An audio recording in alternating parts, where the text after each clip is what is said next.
Bonjour à toutes et à tous et bienvenue dans ce flash info de ce mardi matin.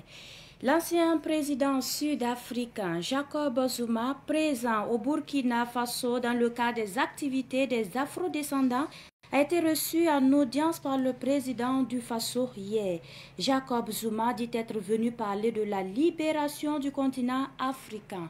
Le Burkina Faso a fait quelque chose de merveilleux en ce qui concerne la lutte pour la libération de l'Afrique.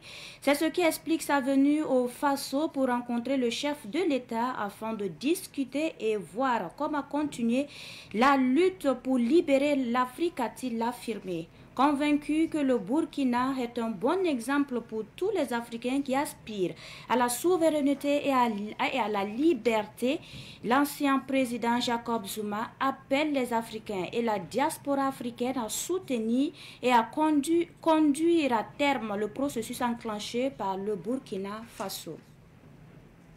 Le procès en appel de l'affaire Ténia et compagnie s'est ouvert hier, lundi, à la cour d'appel de Ouagadougou.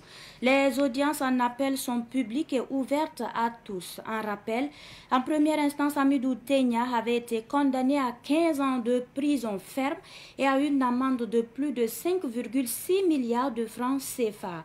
Petronil Tarpaga, Salifou Ouedraogo et Philippe Bayoulou, tous condamnés à des peines de 6 à 11 ans de prison ferme. Le tribunal avait ordonné la confiscation de leurs biens et la restitution de plus de 8,5 milliards de francs CFA à l'État burkinabé. Nous poursuivons au Mali.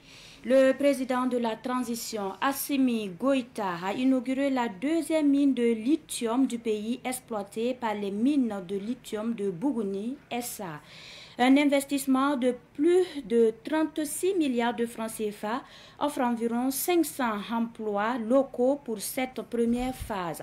Cet événement marque une nouvelle étape dans la stratégie nationale de valorisation des processus miniers et de souveraineté économique du Mali.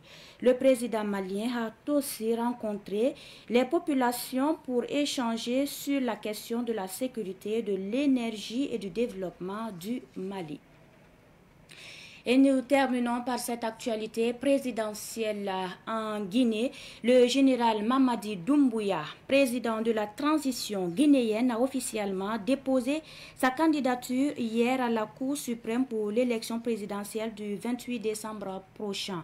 Mamadi Doumbouya est arrivé au pouvoir en 2021 à la suite d'un coup d'État renversant ainsi l'ancien président Alpha Condé. C'est tout pour ce Flash Info. Merci de nous avoir suivis.